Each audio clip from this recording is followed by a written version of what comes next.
Beneath the glitter of old money and polished floors, a billionaire family's arrogance knows no bounds.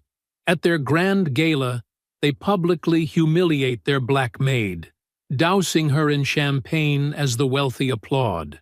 They expect her to shrink away, invisible and powerless, but she carries more strength than they could ever imagine.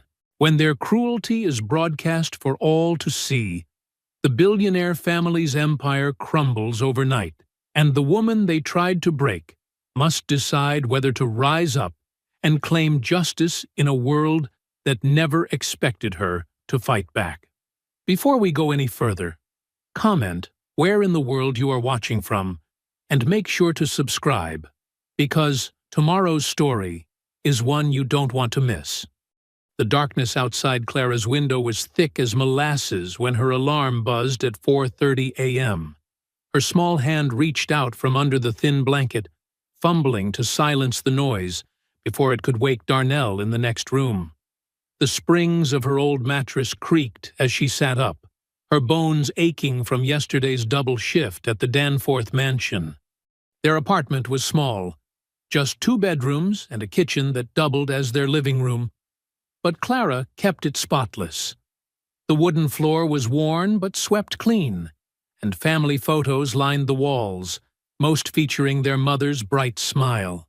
Clara paused at her favorite picture, touching the frame gently. "Morning, Mama," she whispered, like she did every day. The kitchen light flickered as she turned it on, casting a weak yellow glow over the cramped space. Clara pulled out eggs, the last of their bread, and some nearly expired milk. Her movements were precise, practiced from years of making do with little. The toaster was temperamental, requiring 2 tries before it would accept the bread. While the eggs sizzled in the pan, Clara checked their budget notebook, hidden behind the sugar container. The numbers stared back at her, each one a reminder of how tight things were getting. Darnell's school fees were due next week, and her last paycheck had barely covered their rent. "Something smells good," Darnell's sleepy voice came from behind her. He was already dressed in his school uniform, though his tie hung loose around his neck. "You're up early," Clara said, sliding the eggs onto a plate. "Come here. Let me fix that tie." Darnell rolled his eyes but stepped forward, letting her adjust the knot. At 16, he was already taller than her, but sometimes she still saw the little boy who used to hide behind her legs when strangers came around. "You working late again today?" he asked, dropping into one of their mismatched kitchen chairs. Clara nodded, pushing the plate toward him. "Mrs. Danforth's having some kind of fancy dinner party. They'll need extra help with cleanup." She didn't mention how the last party had run until midnight, or how Mrs. Danforth had accidentally spilled wine on Clara's uniform and refused to pay for cleaning. "You shouldn't let them treat you like that," Darnell said, his fork scraping against the plate. "I heard things about the Danforths, how they treat their workers, how they—" "Eat your breakfast," Clara cut him off gently. "Focus on school. That's your job right now." After Darnell left for school, Clara got ready for work, pulling on her gray uniform dress. The fabric was thin from too many washes, but it was clean and pressed. Her mother's voice echoed in her head. "Hold your head high, baby. Don't let them see you bend." The bus ride to the Danforth mansion took 45 minutes, during which Clara wrote in her journal, a habit she'd kept since their mother passed. Today's entry was heavy with worry. "Dear Journal, another morning, another day of counting pennies. Darnell's school fees are due next week, $250. My paycheck won't cover it, not with rent coming up too. Maybe I can pick up some weekend work at the diner again, though last time I did that, Mrs. Danforth complained I was too tired to do my job properly. Yesterday, Mr. Danforth called me girl again, even though I'm 22 years old with more dignity in my little finger than he has in his whole body. But I smiled and nodded, just like Mama taught me. Keep your job. Keep your pride inside, where it's safe. Sometimes, I wonder if things will ever change. Darnell deserves better than this. Better than watching his sister bow and scrape for people who see us as furniture that happens to breathe. He's so smart, so full of dreams. I can't let him down the way this world keeps trying to let us both down. Mrs. Danforth's having another one of her parties tonight. Last time, she made me serve wearing that ridiculous apron with the frills, like some kind of costume from a movie about the good old days. My hands shake just thinking about it, but I keep hearing Mama's voice. Bend like the reed in the wind, baby, but never break. I'm so tired of bending. Clara closed the journal and tucked it back into her bag as the bus approached her stop. Through the window, she could see the Danforth mansion rising up like a mountain of privilege, its windows already gleaming in the morning sun. She straightened her uniform, checked her hair one last time, and prepared to face another day of invisible wounds and silent dignity. The morning sun hadn't yet touched the horizon when Clara's phone buzzed with a text from Mrs. Danforth. "Come in early. Silver needs polishing before the gala." Clara's stomach tightened. The annual charity gala was the Danforths' biggest event of the year, which meant double the scrutiny and triple the criticism. She left a note for Darnell next to his breakfast. "Extra hours today. Leftovers in fridge. Love you." The early morning bus was nearly empty, giving Clara time to rehearse her responses to Mrs. Danforth's inevitable complaints. "Yes, ma'am. Right away, ma'am. I'll do better, ma'am." The mansion's kitchen was already buzzing with activity when Clara arrived. Other staff members darted around like startled mice, trying to stay out of Mrs. Danforth's way as she barked orders from the doorway. Clara slipped in through the service entrance, heading straight for the silver cabinet. "You're late," Mrs. Danforth's voice cut through the air like a knife. She stood in her silk robe, perfectly coiffed despite the early hour. Clara checked her watch.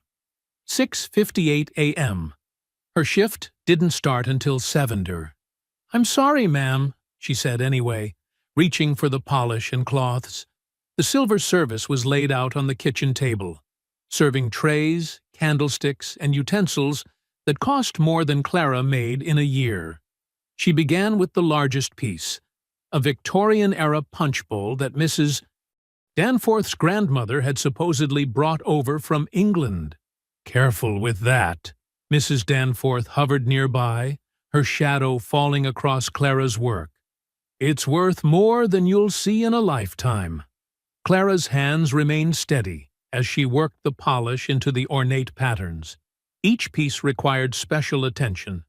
Circular motions for the flat surfaces, gentle dabs for the engravings, extra care around the handles. Her mother had taught her how to polish silver years ago, when they both worked for another wealthy family across town. "You missed a spot." Mrs. Danforth's manicured finger pointed to an imaginary smudge. "Really, Clara? If you can't handle basic tasks—" "I'll fix it right away, ma'am." Clara repolished the area, plus 6 inches around it for good measure. Her reflection warped in the silver surface. Dark skin stretched and distorted against the gleaming metal. The morning crawled by. Every piece Clara finished was inspected, criticized, and usually handed back for another round of polishing. Her arms ached, and the chemical smell of polish made her head swim, but she kept working. The gala was tomorrow night, and everything had to be perfect. "Remember," Mrs. Danforth said, as she finally approved the last piece, "tomorrow night is about showing our community how much the Danforth family cares. I won't have anything spoiling that image." By the time Clara got home that evening, her fingers were raw from polishing, and her nose still burned from chemicals. She found Darnell at the kitchen table, textbooks spread out around him, empty pizza box pushed to one side. "You ordered pizza?" Clara asked, hanging up her coat. "That money was supposed to last until payday." "I was hungry," Darnell shrugged, not looking up from his homework. Dark circles under his eyes suggested he'd been studying late again. Clara sighed, sitting down across from him. You need to sleep, Darnell. Those AP classes won't get easier if you're exhausted. I'm fine, he mumbled, finally meeting her eyes. Why'd you quit your old job? The one before the Danforths? We weren't struggling as much then. The question hit Clara like a physical blow.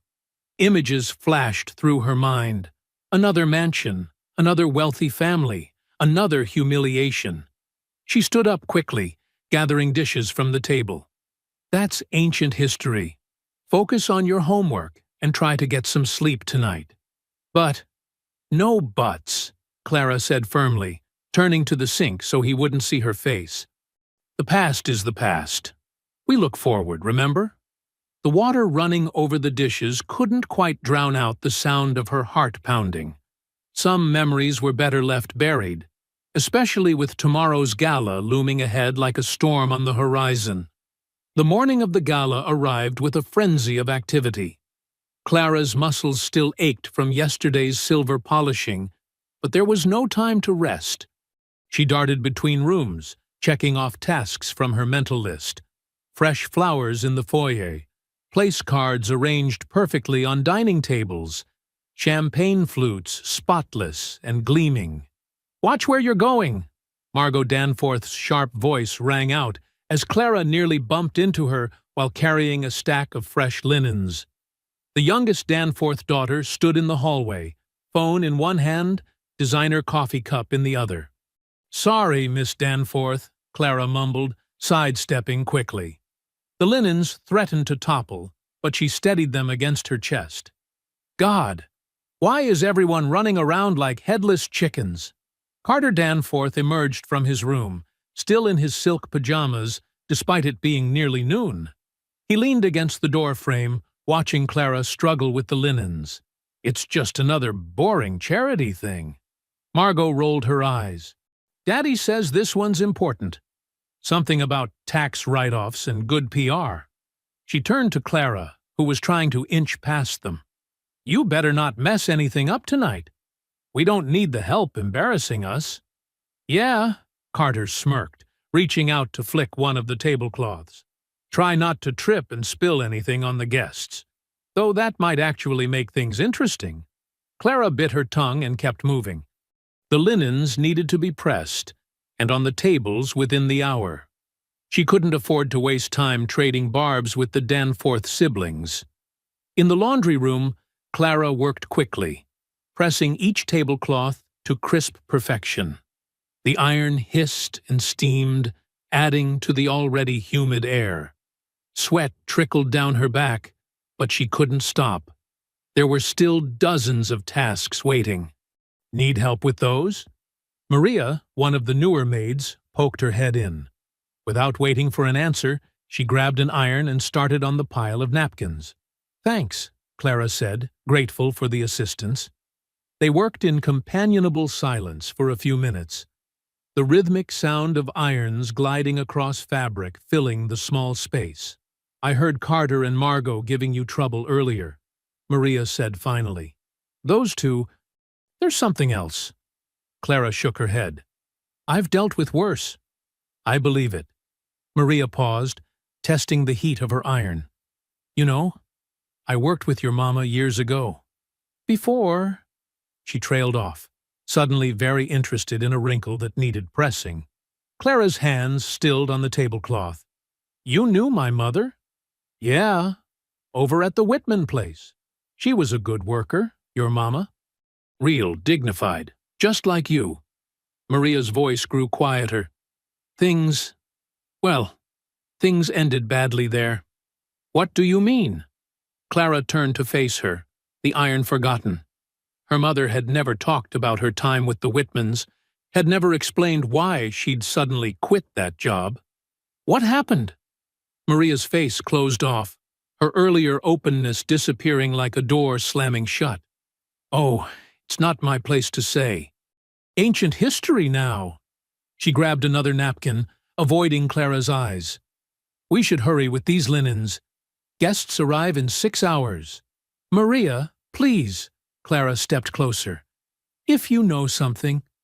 Clara. Mrs. Danforth's voice echoed down the hallway. Where are those tablecloths? The decorators are waiting. Maria quickly gathered the pressed napkins. We better get moving. You know how she gets when things fall behind schedule. Clara watched her hurry out, questions burning in her throat. What had happened to her mother at the Whitmans? Why had Maria clammed up so suddenly? But Mrs. Danforth was calling again, her voice growing more impatient, and Clara had no choice but to gather the pressed tablecloths and return to work. The rest of the afternoon passed in a blur of last-minute preparations. Clara pushed thoughts of her mother aside, focusing instead on the endless stream of tasks. But Maria's words kept echoing in her mind. Things ended badly there. What secrets lay buried in her mother's past? What shadows lurked behind that careful silence she'd maintained until her death? The evening arrived like a slow-moving storm. Guests in designer clothes and sparkling jewelry streamed through the mansion's grand doors, their voices mixing with the soft classical music played by the string quartet in the corner. Clara stood near the kitchen entrance, a silver tray of champagne flutes balanced carefully in her hands. Remember, serve from the left, Mrs. Peterson, the head housekeeper, whispered as she passed. And smile, but not too much. Clara nodded, her shoulders tense under her crisp black uniform. She'd done this dozens of times before, but tonight felt different. The weight of unsaid things, Maria's words about her mother, the morning's confrontation with the Danforth siblings, pressed down on her like a heavy blanket. Champagne, sir? She offered the tray to a silver-haired man in an expensive suit. He took a glass without looking at her, continuing his conversation about golf memberships. Clara moved through the crowd like a ghost, seen but not seen, heard but not heard. The grand ballroom sparkled with crystal chandeliers and golden light. Fresh flowers perfumed the air, their sweet scent mixing with expensive perfumes and aftershaves. Clara noticed Richard Danforth holding court near the marble fireplace, his laugh carrying across the room as he entertained a group of influential guests. More champagne here, someone called, and Clara changed direction, weaving between clusters of people. She felt eyes following her, some dismissive, some curious, some carrying that familiar weight of judgment she'd learned to recognize over the years. The help seems well-trained tonight, a woman in diamonds remarked to her companion as Clara passed. Though I do miss the old days when they knew their place better. Clara's fingers tightened on the tray, but her face remained neutral. She'd learned long ago to wear her dignity like armor, letting such comments slide off without leaving a mark. The kitchen was a chaos of controlled panic. Servers rushed in and out with trays of hors d'oeuvres, while the catering staff shouted orders and plated tiny works of edible art. Clara exchanged her empty champagne tray for one loaded with delicate canapés. "Watch yourself out there," Maria warned as they passed each other. "Carter's been drinking since 4, and you know how he gets." As if summoned by his name, Carter Danforth's loud voice carried through the kitchen doors. Clara took a deep breath and pushed back into the ballroom. The appetizers needed to circulate before the main speeches began. She made it through half the room without incident, guests absent-mindedly picking from her tray as she passed. The constant motion helped keep her anxiety at bay. Just focus on the task, she told herself. One step at a time. One guest at a time. "Well, if it isn't our favorite server," Carter's voice slurred from somewhere behind her. Clara kept moving, pretending not to hear. She had 3 more sections of the room to cover. A woman in a red gown reached for a canapé, and Clara shifted the tray slightly to make it easier for her to reach. That's when she felt Carter's presence, too close, deliberately stepping into her path. "I said hello," Carter insisted, his breath heavy with expensive scotch. Didn't your mother teach you any manners? Clara tried to step around him, but he moved with her, a cruel smile playing on his lips. The tray wobbled slightly in her hands. "Excuse me, sir," she said quietly, keeping her voice steady. "I need to serve these before they get cold." "Cold?" Carter laughed too loudly. "Let's check then." He reached for the tray, and Clara instinctively pulled back. That's when he stuck his foot out, just enough to catch her heel as she tried to step away. The world tilted. Clara felt herself stumbling, the tray slipping despite her desperate attempt to hold on. There was a horrible moment of suspended time where she could see everything about to happen, but was powerless to stop it. The crash seemed to silence the entire room. Tiny pieces of food scattered across the marble floor. Worse, several canapés had landed on the silk gown of a woman standing nearby, leaving greasy stains on the expensive fabric. "My dress!" the woman shrieked, batting at the stains with her napkin. "This is Valentino! Do you have any idea how much this costs?" Clara scrambled to pick up the fallen tray, her cheeks burning. From across the room, she felt Richard Danforth's gaze lock onto her. His eyes glittered with dark amusement, like a cat watching a wounded mouse. Carter stood back, watching the scene unfold with satisfied smugness. The orchestra quieted as Richard Danforth tapped his crystal champagne flute with a silver spoon.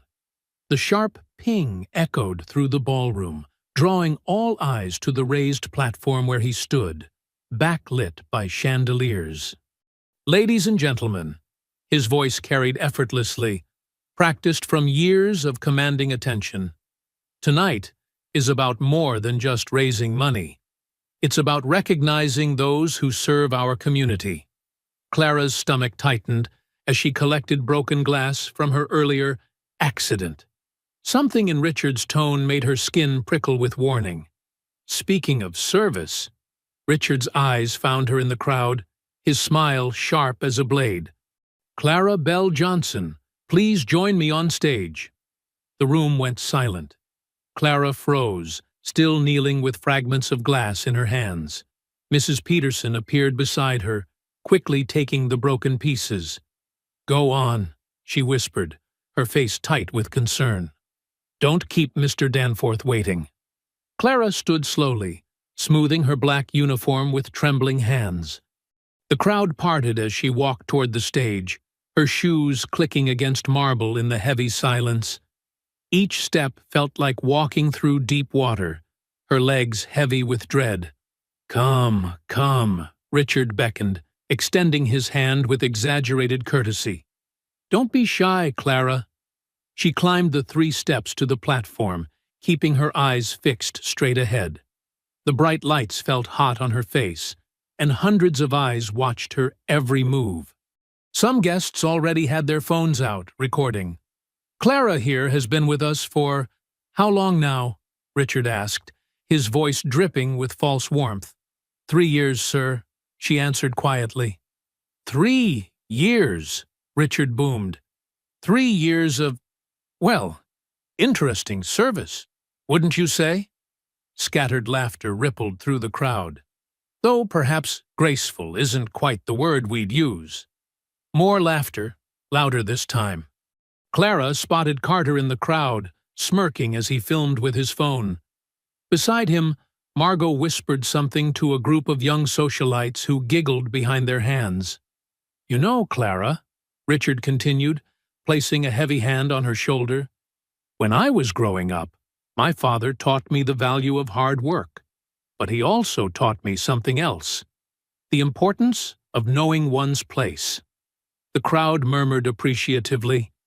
Clara felt her chest tighten, but she kept her face carefully blank, the way her mother had taught her. "Don't let them see you break. Earlier tonight we had a little incident, didn't we?" Richard gestured to the woman in the stained dress, who was now recording with her phone. "Quite expensive, that little mishap. But then again, you wouldn't know much about designer prices, would you, Clara?" The laughter grew louder. Clara could feel sweat beading at the back of her neck, but she stood straight. dignity her only shield. "I think it's time we taught Clara here about fine things." Richard reached for a fresh bottle of champagne from a nearby server. "This, for instance, is a 1982 Dom Perignon. That's about," he made a show of calculating, "3 months of your salary, isn't it?" The crowd roared. Camera flashes popped like lightning. Clara saw the bottle tilt before she felt it. The cold, expensive champagne streaming over her head, soaking her hair, running down her face and neck, staining her uniform. "There," Richard announced triumphantly. "Now you can say you've had a taste of the good life." The ballroom erupted in laughter and applause. Phones recorded from every angle as champagne dripped from Clara's chin onto her shoes. Through the blur of tears she refused to shed, she saw hundreds of faces, laughing, pointing, recording her humiliation for their entertainment. Clara stepped backward, then turned and fled down the stairs. She pushed through the crowd, past the pointing fingers and cruel laughter, past Mrs. Peterson's outstretched hand, past the kitchen where Maria called her name. She ran until she reached the service entrance, bursting out into the cool night air. Only then did she let the tears fall, mixing with the champagne that still dripped from her hair. Later that night, in her small apartment, Clara sat on her bed with her phone in her hands. The video was everywhere: Twitter, Instagram, TikTok. Thousands of shares, hundreds of thousands of views. Comments ranged from outraged to amused, but all she could see was her own face, frozen in that moment of public shame, played over and over again for the world to see.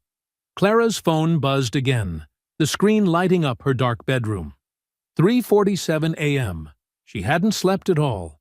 The notifications kept coming: Instagram, Twitter, Facebook, even emails from strangers who'd somehow found her address.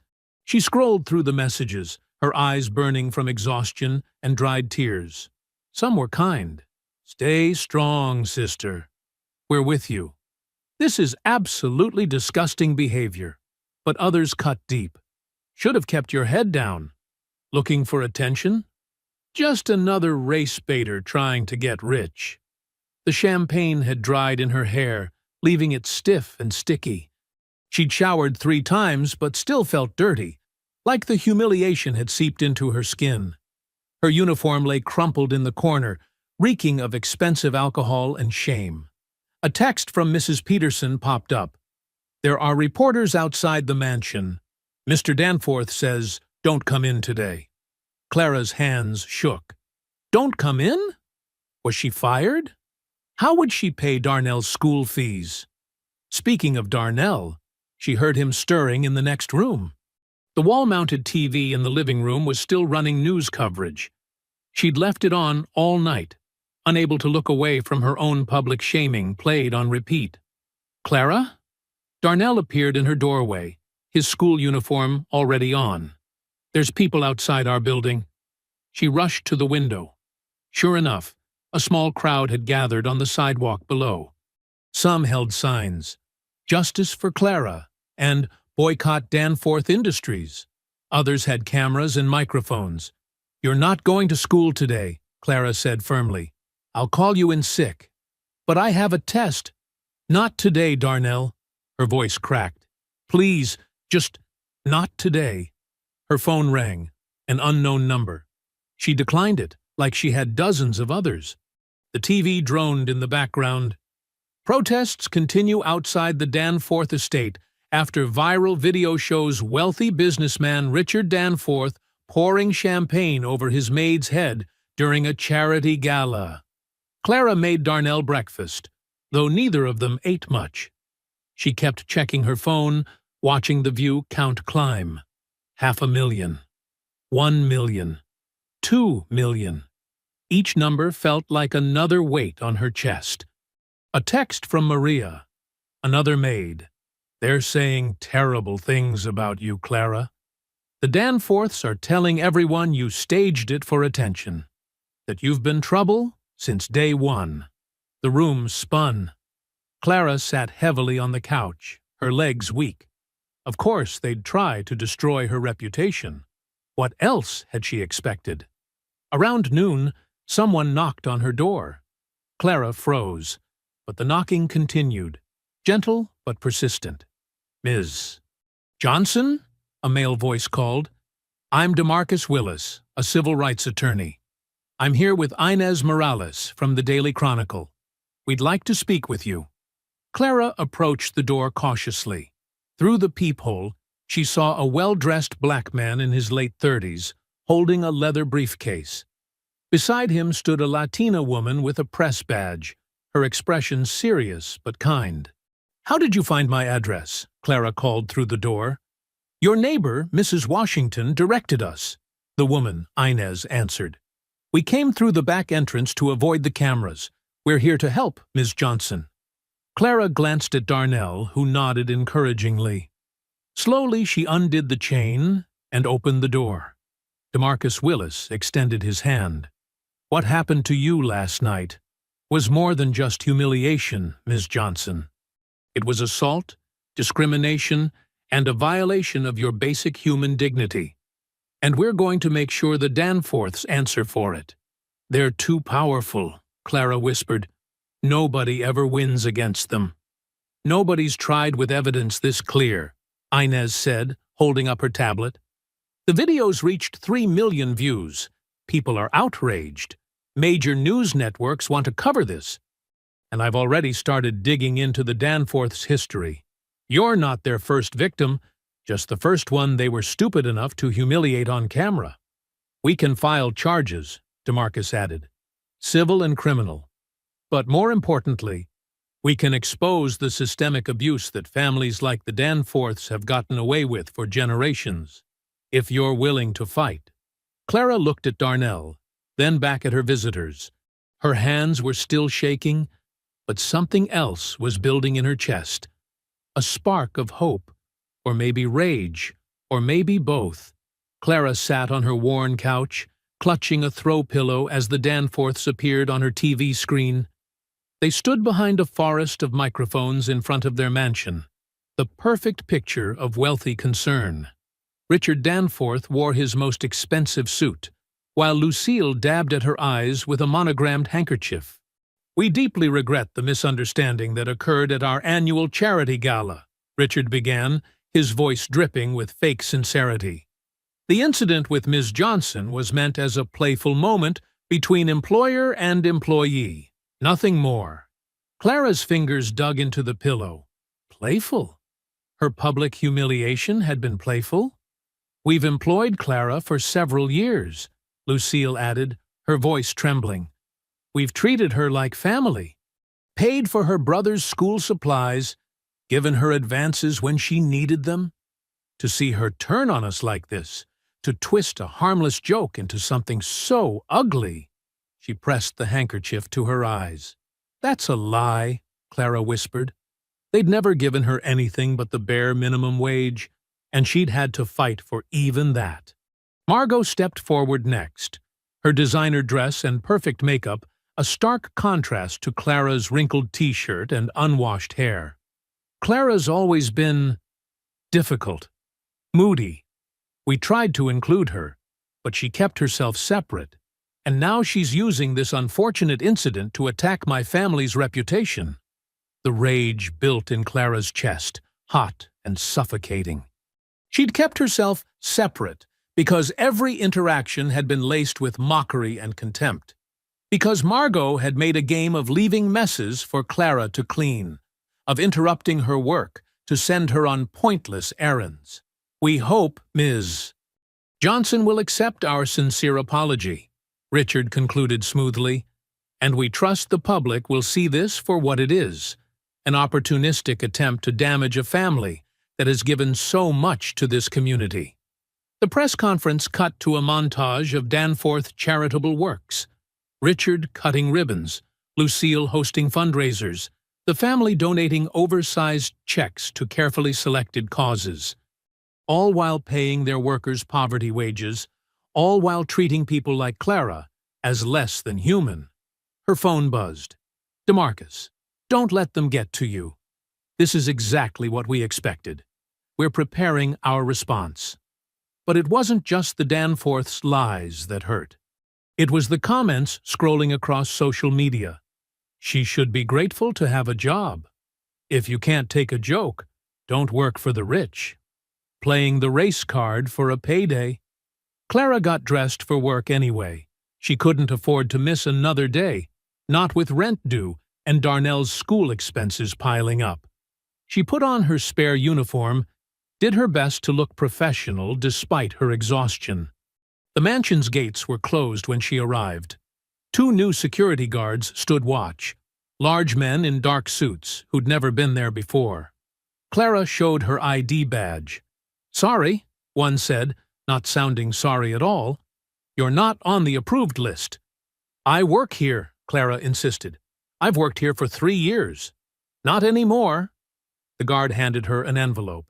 "This came for you." Clara's hand shook as she opened it.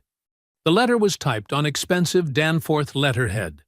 "Dear Ms. Johnson, your employment is hereby terminated for cause, effective immediately. Grounds for termination include insubordination, creating a hostile work environment, and damaging the company's reputation through false allegations." The words blurred as tears filled her eyes.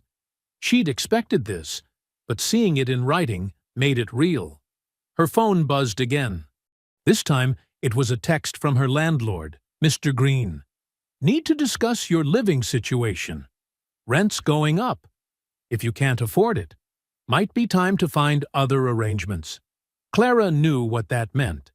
The Danforths owned half the rental properties in town through shell companies. Mr. Green was just another puppet on their strings. She stood at the gates, letter crumpled in her fist, watching other maids and gardeners file past her with averted eyes. People she'd worked beside for years, shared lunches with, covered shifts for. Now they wouldn't even look at her. "You need to leave," the guard said, "before we have to call the police." Clara backed away, her legs unsteady. Everything she'd worked for, everything she'd built to support Darnell, was crumbling. And still, the mansion loomed behind her, untouchable and imposing, its windows reflecting the morning sun like cold, mocking eyes.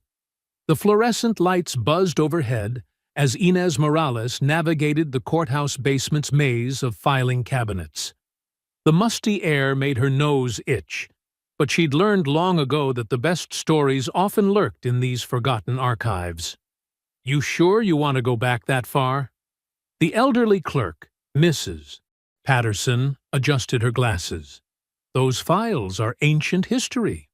20 years isn't that ancient," Inez said, following her down another narrow aisle. "And sometimes old wounds tell us everything we need to know about new ones." Mrs. Patterson shrugged and pointed to a row of cabinets. "Employment disputes from that period are in there. Good luck finding anything useful. Rich folks know how to bury their secrets." Inez waited until the clerk shuffled away before pulling out drawer after drawer.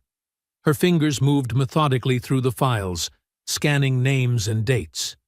The Danforths appeared frequently, always as defendants, always emerging unscathed. 3 hours and a cramped neck later, she almost missed it. A thin file, stuck between 2 thicker ones. Johnson, Marie vs. Danforth Industries, 2003. Marie Johnson, Clara's mother. Inez's hands trembled slightly as she opened the file. The first page was a complaint, the ink faded but still legible. Marie Johnson had worked as a housekeeper for the Danforths, just like her daughter.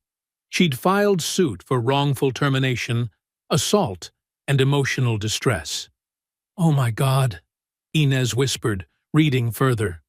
According to the complaint, Richard Danforth had grabbed Marie's arm hard enough to leave bruises when she'd refused his advances. When she'd threatened to report him, she'd been fired. The next day, her apartment had been broken into, though nothing was stolen. The file contained photos of Marie's bruises, medical reports, even statements from other employees who'd witnessed Danforth's behavior. But halfway through, everything stopped. A confidential settlement agreement sealed by court order. The witnesses had recanted. The case had vanished. Inez checked her phone. 3 missed calls from DeMarcus.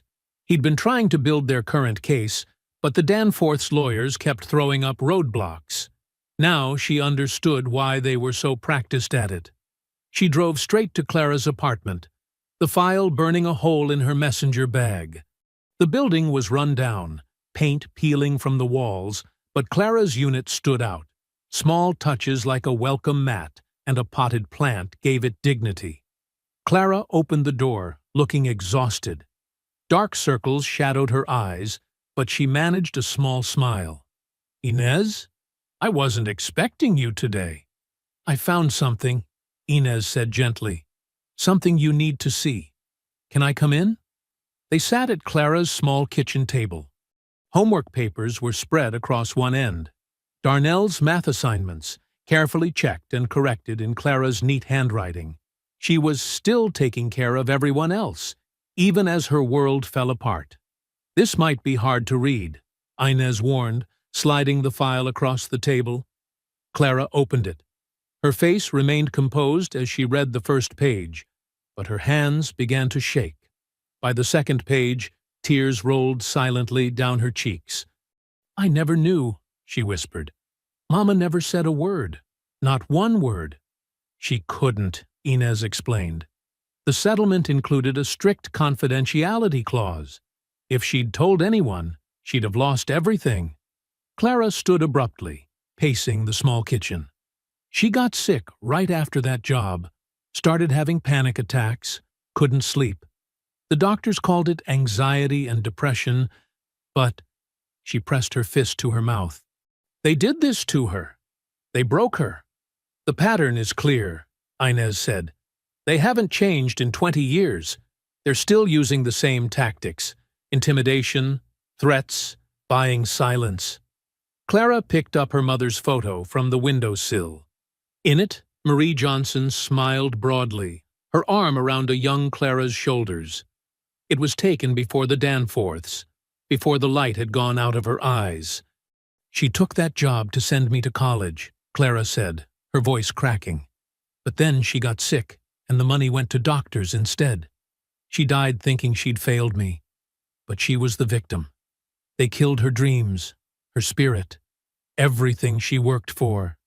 Clara sat across from DeMarcus in his downtown office, her mother's file spread between them on his weathered oak desk. Morning sunlight streamed through the windows, casting long shadows across the documents that told a story of 2 generations of pain. "They didn't just hurt me," Clara said, her voice steady despite the anger burning in her chest. "They've been doing this for decades. To my mama, to who knows how many others." DeMarcus leaned forward, his expression intense. "This changes everything, Clara. Your mother's case proves a pattern of behavior. We can use this." "I want to tell her story," Clara said firmly. "Not just mine. Every worker who ever suffered in silence needs to know they're not alone." "Are you sure?" DeMarcus asked. "Going public means they'll come at you even harder." "I'm done being afraid." Clara straightened her shoulders. "Mama couldn't speak up because of their threats.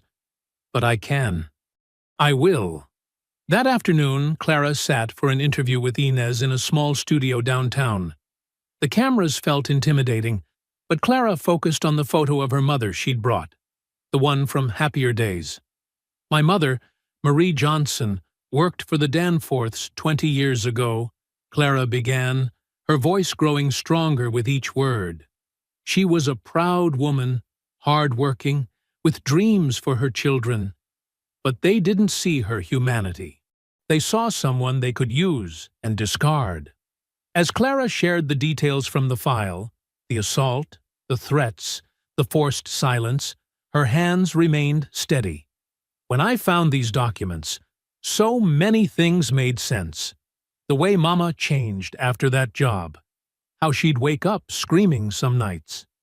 the panic attacks that eventually wore down her heart. The Danforths claimed my public humiliation was an isolated incident, Clara continued, looking directly into the camera. But this proves otherwise.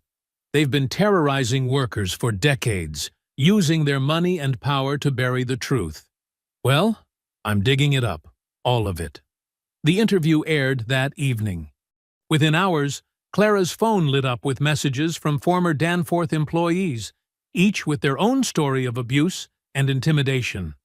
DeMarcus's office began documenting every account, building a mountain of evidence that couldn't be ignored. "You did good," DeMarcus told her after reviewing the footage. "Real good. People are listening." Clara felt a weight lift from her shoulders. For the first time since the champagne incident, she felt truly powerful. She was no longer just a victim. She was her mother's voice, finally breaking 20 years of enforced silence.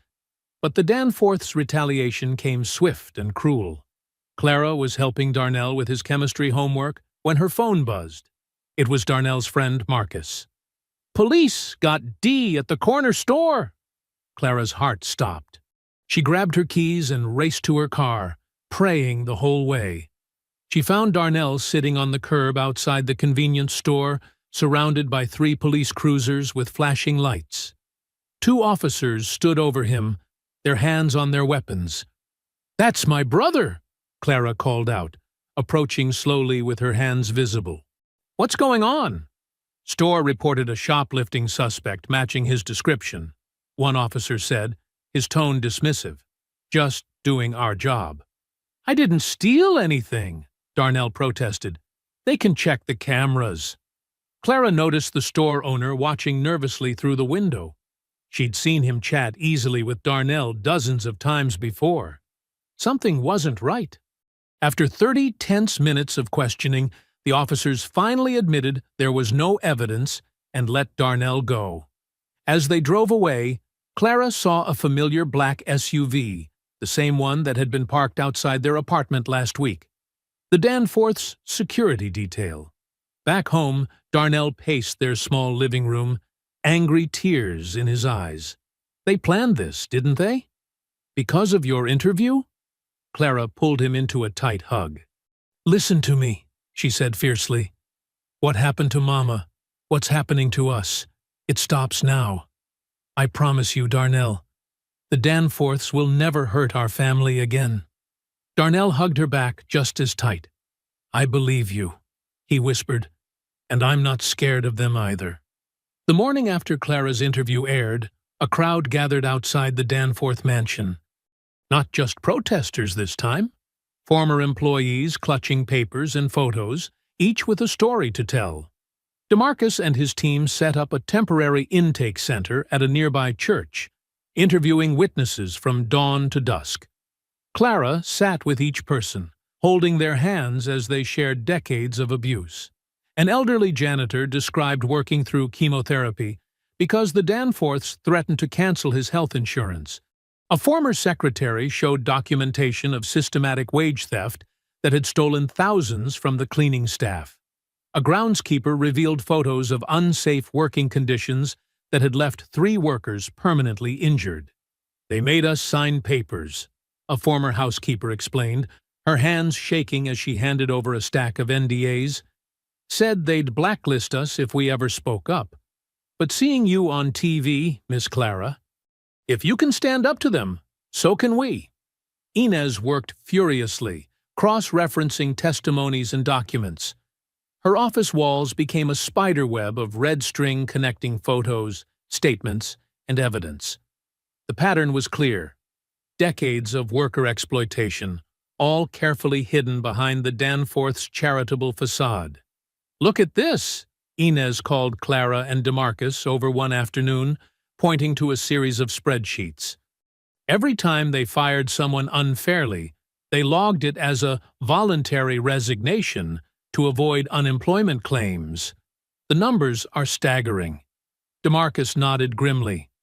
Classic wage theft pattern. But this is bigger than we thought. These documents show systematic discrimination.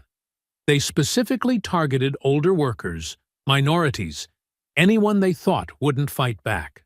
Clara studied the faces in the growing collection of victim photos. Just like Mama, they picked people who needed the job too badly to risk speaking up. The evidence kept mounting. A former accountant brought internal memos showing the Danforths had created fake job titles to avoid paying overtime. Security camera footage revealed Richard Danforth screaming at elderly workers, making them cry. Email chains exposed Margot Danforth's habit of firing staff who didn't laugh at her racist jokes. But the biggest breakthrough came from an unexpected source. "Clara!" Inez burst into DeMarcus's office one rainy morning, clutching her laptop. "Remember those charity galas? The ones where they supposedly raised money for underprivileged youth?" Clara's jaw tightened. "Like the one where Richard poured champagne on me? How could I forget? Well, I've been following the money." Inez laid out a complex web of financial documents. "Those scholarships they claim to fund? Most of them don't exist. The money went into offshore accounts, then got funneled back through shell companies. They've been using their charity foundation as a personal piggy bank for years." DeMarcus whistled low. "Tax fraud, wire fraud, misappropriation of charitable funds. This is federal territory now." Clara leaned forward, studying the numbers. All those rich people at their parties, thinking they were helping poor kids. It was just another scam? Exactly. Inez pulled up more documents. And here's the best part. They got sloppy. Started using the foundation money for personal expenses. Designer clothes, vacation homes, even Margot's failed jewelry line. All illegal, all documented. They worked through the night, organizing the evidence. DeMarcus called in financial experts to verify every detail. By morning, they had ironclad proof of years of financial crimes. "We need to go public," DeMarcus said, reviewing their presentation one final time. "Not just a statement, a full press conference. Show everyone exactly who the Danforths really are." Clara nodded, thinking of her mother, of Darnell, of every worker who'd been silenced. "When?" "Tomorrow morning." Major networks are already interested. This story's too big to ignore. They gathered in DeMarcus's conference room, preparing their statements. Clara watched Inez arrange the evidence boards, while DeMarcus rehearsed his opening remarks. The weight of what they were about to do hung heavy in the air. "You ready for this?" DeMarcus asked Clara softly. She touched the locket containing her mother's photo. More than ready. It's time everyone knew the truth. Clara stood at the podium, cameras flashing like lightning. Her hands trembled slightly, but her voice rang clear and strong through the packed conference room. "My name is Clara Bell Johnson," she began, looking directly into the main camera. "2 weeks ago, Richard Danforth poured champagne over my head at his charity gala. He thought it was funny. His guests laughed. They filmed it on their phones. But that moment wasn't just about humiliating me. It was about power. The power they thought they had to treat people like they're nothing." She pulled out her mother's old employee ID card, holding it up. "This was my mother's. She worked for the Danforths 20 years ago. I never knew why she came home crying some nights. Never knew why she suddenly quit. Never knew that she tried to fight back, tried to take them to court when Richard Danforth assaulted her. They buried her case, paid her off, made her sign papers promising she'd never tell anyone, not even her own daughter." The room had gone completely silent. Even the most jaded reporters leaned forward, captivated by Clara's quiet intensity. But my mother's story wasn't unique. Over the past week, dozens of former employees have come forward, each one carrying proof of the Danforths' crimes.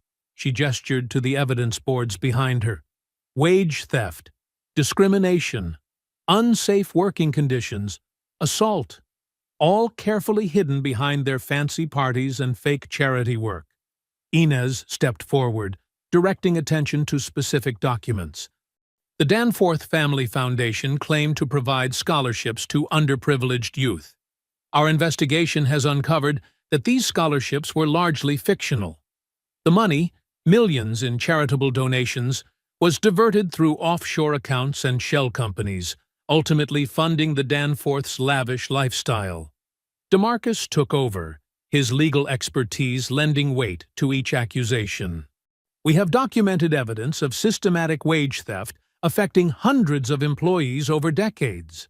The Danforths specifically targeted vulnerable workers, immigrants, single parents, elderly employees desperate to keep their health insurance.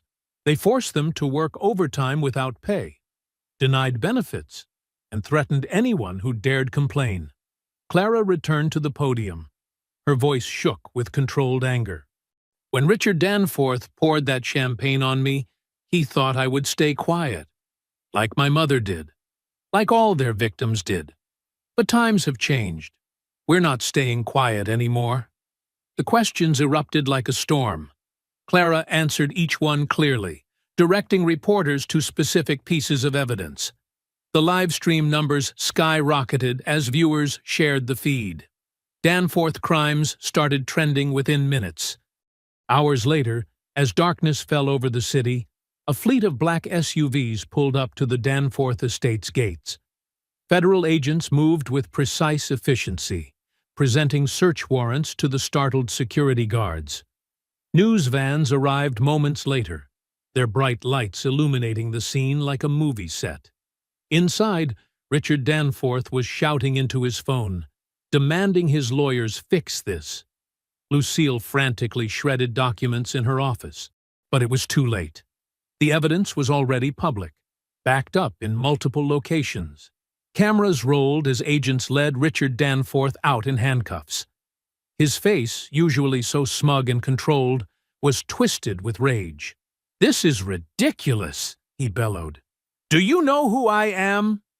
Lucille emerged next, her designer outfit clashing with the steel handcuffs.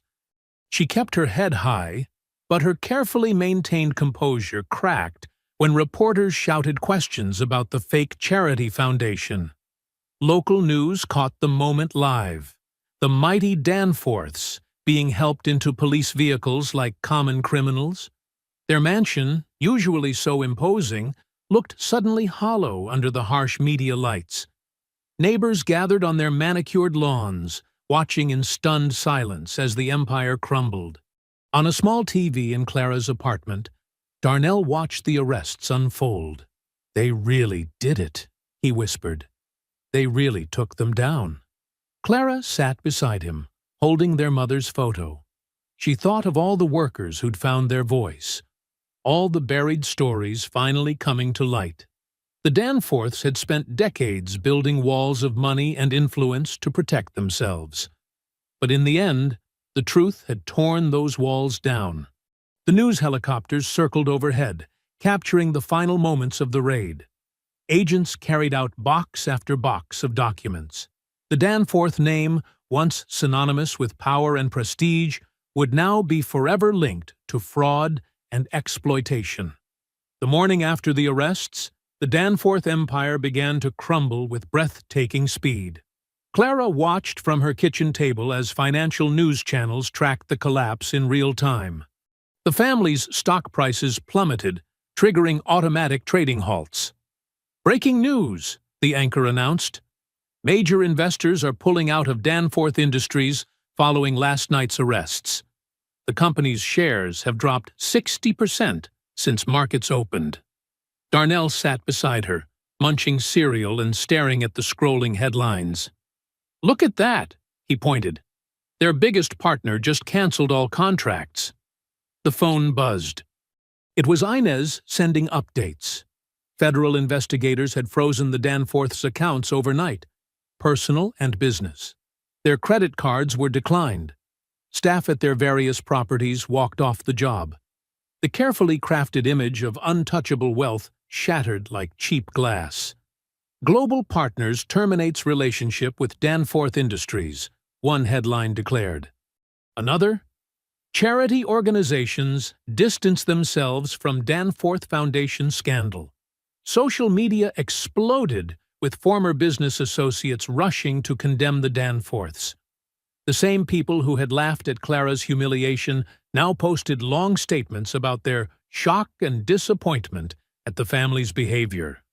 "Bunch of fake friends," Darnell muttered, reading the posts.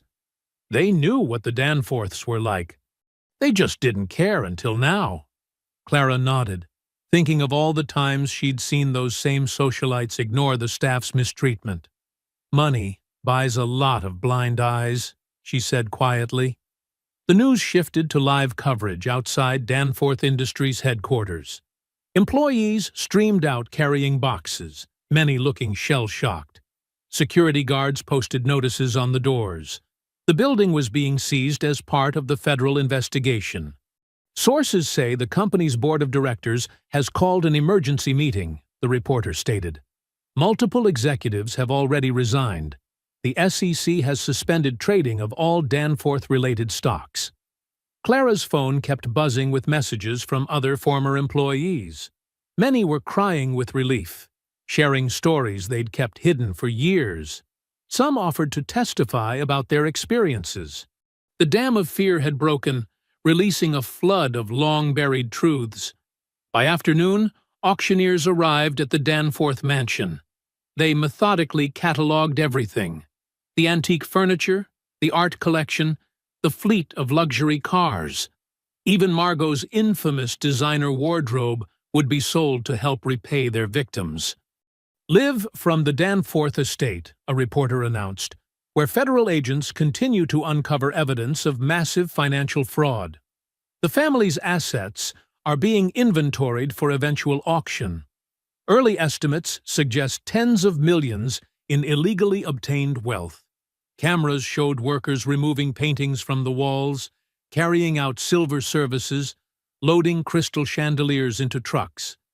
The same ballroom where Clara had been humiliated was now stripped bare, its gleaming floors scuffed by workers' boots. The Danforth Foundation's supposed scholarship recipients are speaking out, another reporter said. Many confirm they never received the promised funds. The foundation appears to have been little more than a tax shelter and money laundering operation. Clara watched as they interviewed students who'd been promised life-changing scholarships, only to have the offers mysteriously withdrawn. Each story echoed her own experience. Hope dangled, then cruelly snatched away, always with the same smug Danforth smile. "Look," Darnell pointed to a new headline. "Their country club memberships got cancelled. All their fancy friends are running away." The news showed Richard and Lucille's mugshots, his face purple with rage, her mascara smeared despite her attempt to maintain dignity. Their bail had been denied due to flight risk. The judge, not one of their usual friendly faces, cited the overwhelming evidence of ongoing criminal enterprise. Clara made tea as they watched auctioneers catalog the Danforth's wine cellar. Bottles worth thousands would be sold off, the proceeds going to a victim restitution fund. She thought of that champagne poured over her head, how it had felt like acid on her skin. "You okay?" Darnell asked softly, seeing her lost in thought. She smiled, really smiled, for the first time in weeks. "Yeah," she said. "I think I am." They sat together, watching justice unfold in real time. The Danforth name, once a symbol of untouchable power, now became synonymous with corruption exposed. Their carefully constructed world of privilege collapsed like a house of cards in a strong wind. The courthouse steps swarmed with reporters and cameras as Clara walked up with DeMarcus and Inez. After months of preparation, the Danforth criminal trial was finally beginning. The morning sun cast long shadows across the marble columns, and Clara pulled her jacket closer against the chill. "You ready?"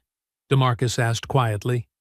Clara nodded, watching more former Danforth employees gather near the entrance. Some she recognized, others she'd only met during trial prep. All carried the same mix of determination and nervousness on their faces.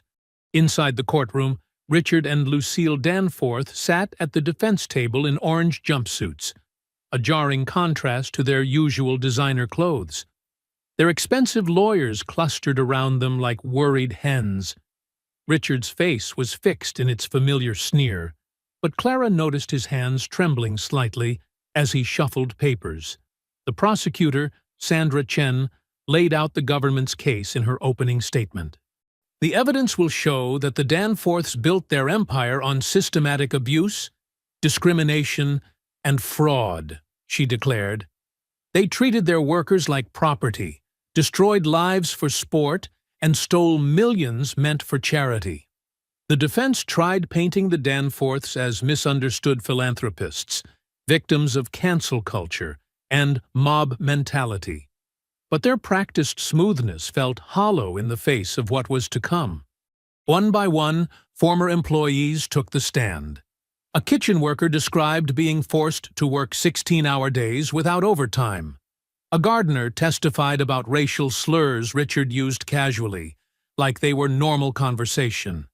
A housekeeper broke down crying as she recounted Lucille throwing hot coffee at her for using the wrong china. Mrs. Danforth said, "I was too stupid to deserve minimum wage," an elderly former maid testified, her voice shaking. "When I asked about my missing paychecks, Mr. Danforth threatened to have me deported." Clara watched Lucille's face as each witness spoke. The socialite's practiced smile cracked a little more with every damning story. She whispered furiously to her lawyers, who looked increasingly uncomfortable. A young accounting clerk revealed how the Danforths laundered money through their charity foundation. "They made me create fake scholarship recipients," she explained. "The money went straight to their personal accounts or to bribe people who threatened to expose them." The prosecution displayed years of doctored financial records. Each document showed a pattern of theft and fraud so blatant that several jurors visibly recoiled. The Danforths had stolen from charities, employees, and even their own business partners. They treated the foundation like their personal piggy bank, the forensic accountant testified. Millions meant for underprivileged students instead funded their vacations, jewelry, and hush money payments. During breaks, Clara sat with other witnesses in a private room. They shared stories of their time working for the family, finding bitter comfort in their shared experiences. Many had believed they were alone in their suffering, that no one would believe them against the mighty Danforths. "I still have nightmares about that house," one woman confided. "The way they'd make us feel so small, like we weren't even human." Back in court, security footage showed Richard assaulting a maintenance worker who dared to ask about unsafe conditions. Photos documented injuries inflicted by the family's casual cruelty. Email chains revealed their gleeful planning of ways to humiliate staff for entertainment. Margot Danforth was called to testify about her role in the family's schemes. She strutted to the witness stand in designer prison orange, still trying to maintain her socialite air. But her carefully applied makeup couldn't hide her fear as prosecutors questioned her about witness intimidation. "Daddy said we had to teach them their place," she said, her voice smaller than Clara had ever heard it. "We'd make examples of anyone who complained." The testimony about Clara's champagne humiliation drew gasps from the jury.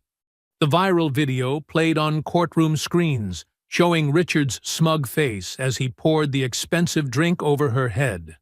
Several jurors glared at him openly. "It was a regular game for them," another witness explained. "They'd set up staff to fail, film our humiliation, then threaten to release the videos if we spoke up." Clara's own testimony came late in the trial. She described not just her own abuse, but her mother's hidden suffering years before.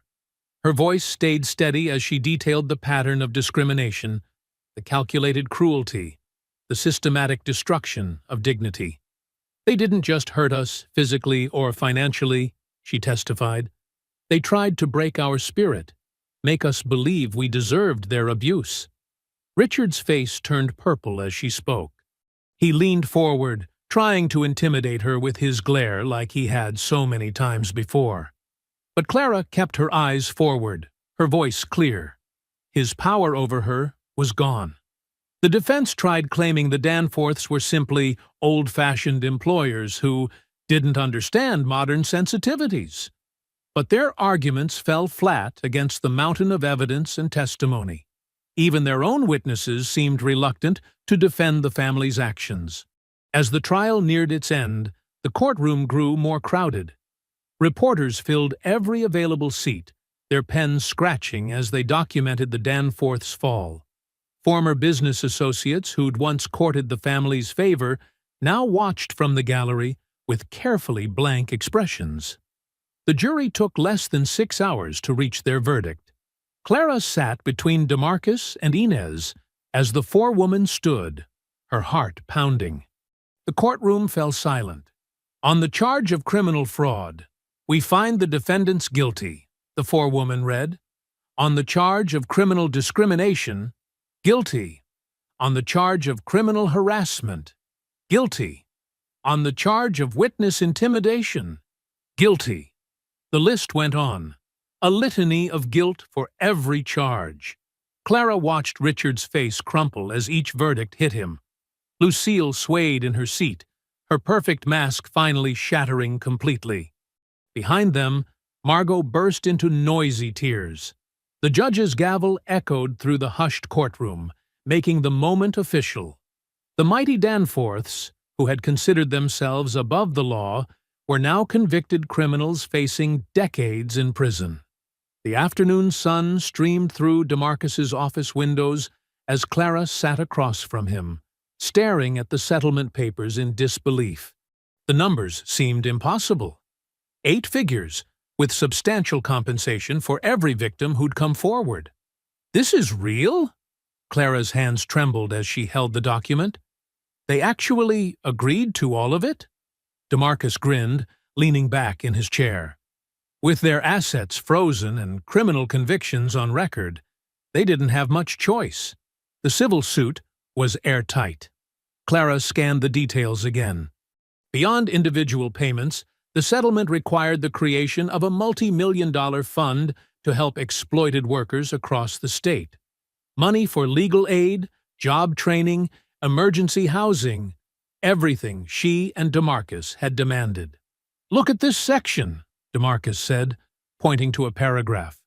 "The fund will be overseen by a new nonprofit focused on worker protection and social justice reform. And Clara," he paused, his smile widening, "they want you to run it." "Me?" Clara's head snapped up. "But I don't have any experience running an organization." "You organized witnesses, coordinated with media, rallied community support. You've been basically running one already," DeMarcus countered. "Plus, you understand these issues from the inside. Who better to lead this fight?" Clara stood and walked to the window, processing everything. Below, the city stretched out, filled with countless others facing the same battles she had. With this settlement, she could actually help them. "The salary's good, too," DeMarcus added. "Enough to put Darnell through college with plenty left over." Tears welled in Clara's eyes as she thought of her brother. He'd stuck by her through everything, believing in her even when she doubted herself. Now she could give him the future their mother had dreamed of. "There's something else," DeMarcus said softly. He pulled out another document. "The settlement includes a formal apology and acknowledgement of your mother's case. They have to publicly recognize what they did to her." Clara's throat tightened. She remembered finding her mother's hidden legal papers, understanding at last why she'd grown so quiet and withdrawn in her final years. The Danforths hadn't just taken her job, they'd stolen her voice, her dignity, her spirit. "We're holding a press conference tomorrow to announce everything," DeMarcus continued. "But I thought you might want some time first to visit her, share the news privately." Clara nodded, unable to speak. She gathered her things, hugging DeMarcus tightly before leaving. The drive to the cemetery was familiar. She'd made it countless times since her mother's passing, seeking guidance or simply connection. The small headstone sat beneath an old oak tree, modest but well-tended. Clara had planted flowers around it, keeping the space beautiful despite their limited means. Now she could afford a proper monument, something that told her mother's whole story. She knelt beside the grave, laying a perfect white rose against the stone. The flower's petals caught the late afternoon light, glowing like they were made of pearl.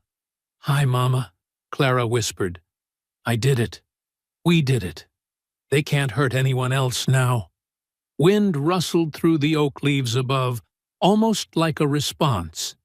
Clara traced her mother's name on the stone, remembering her gentle hands, her quiet strength, the way she'd somehow kept hope alive despite everything. "They tried to erase you, make it like nothing happened, but everyone knows the truth now." Clara's voice grew stronger. "Your story's going to help protect other people. No one else will have to hide their pain like you did." She told her mother about the settlement, the fund, the job offer. Words poured out as tears fell freely. Years of carried burden finally lifting. Her mother had always said truth would win in the end, even when the path seemed impossible. "I'm going to make sure no one forgets," Clara promised. "Not just what they did, but who you really were. Strong, loving, unbreakable. They thought they could silence us, but your voice is louder now than ever." The setting sun painted the sky in shades of purple and gold. Clara stayed kneeling, one hand on the cool stone, feeling more connected to her mother than she had in years. The weight of secrecy was gone, replaced by purpose and possibility. "Darnell's doing so well in school," she continued softly. "He wants to study law now, can you believe it? Says he wants to help people like DeMarcus does." She smiled through her tears. "He has your determination, your heart." Birds called evening songs in the distance. The cemetery was peaceful, no longer a place of sorrow but of healing. Clara had fought not just for herself, but for her mother's memory, for Darnell's future, for everyone who'd ever felt powerless against injustice. "I wish you could see this, Mama. See how many people stood with us, how many lives will change because of what happened." Clara wiped her eyes. "But maybe you can. Maybe you've been watching all along, giving me strength when I needed it most." The white rose gleamed in the fading light, a symbol of the truth finally brought into the open. Clara touched the petals gently, remembering how her mother had loved flowers, finding beauty even in their hardest times. "Your story matters," Clara whispered. "It always did. And I promise, Mama, no one will ever erase it again." The autumn breeze carried the scent of fresh paint and new beginnings as Clara stood before the transformed Danforth mansion. Gone were the pretentious gold fixtures and stuffy furnishings. In their place, warm colors and welcoming spaces filled what was now the Marie Bell Johnson Community Center. Hundreds of people gathered on the sprawling lawn, sitting in neat rows of white chairs. Clara recognized many faces: former Danforth employees, local activists, supporters who'd stood with her through the darkest days. Even some of the party guests who'd witnessed her humiliation were there, wearing expressions of shame and respect. Darnell sat in the front row, beaming with pride. At 17, he'd grown taller than Clara, but his eyes still held that same fierce loyalty. He wore a crisp suit for the occasion, already looking every bit the future lawyer he dreamed of becoming. Clara smoothed her navy blue dress, not a uniform this time, but a choice that made her feel powerful, and approached the podium. The same stage where Richard Danforth had once mocked her now belonged to her voice alone. "Welcome," she began, her voice carrying clearly across the hushed crowd. "6 months ago, I stood in this very spot, experiencing what I thought was the worst moment of my life." She paused, letting the memory settle. "I was wrong. That moment wasn't an ending. It was a beginning. A murmur of agreement rippled through the audience. Clara caught DeMarcus's encouraging nod from his seat beside Darnell. "This building held generations of pain," she continued. "Not just mine, but my mother's, and countless others who suffered in silence. Today, we transform that pain into purpose." She gestured to the mansion behind her, its imposing facade softened by new gardens and cheerful banners announcing community programs. The Marie Bell Johnson Center will offer job training, legal aid, counseling, and safe spaces for anyone facing workplace abuse or discrimination. Our doors are open to all who need support, regardless of their background. Clara's gaze found the memorial plaque near the entrance, bearing her mother's image. The photograph showed Marie in her younger days, smiling with quiet dignity, the way Clara chose to remember her. "My mother taught me that true strength isn't about power over others. It's about lifting each other up, especially when the world tries to push us down." Clara's voice grew stronger. She worked in this house for 15 years, giving everything she had, only to have her spirit broken by cruelty and injustice. The audience was completely still now, hanging on every word. Clara saw tears in several eyes, including some of the former staff who'd known her mother. But today, we reclaim this space in her name. Where there was once exclusion, we create welcome. Where there was shame, we build pride. Where there was silence, we raise our voices. She outlined the center's programs, education initiatives, small business support, mental health services, everything she'd wished for during her own struggles, now available to anyone in need. This transformation wouldn't have been possible without every person who stood up and spoke out, Clara acknowledged. The whistleblowers who risked everything for truth, the journalists who refused to let our story be buried, the lawyers who fought for justice, not just victory. DeMarcus ducked his head modestly as scattered applause broke out. Beside him, Inez Morales smiled, her reporter's notebook open on her lap. "But most of all," Clara continued, "this belongs to every worker who ever felt trapped, afraid, or alone. Your stories matter. Your dignity matters. And this center exists to ensure you never have to face those battles without support." She turned slightly, addressing the mansion itself and all the ghosts it held. "In this place where I once served drinks, we'll now serve hope.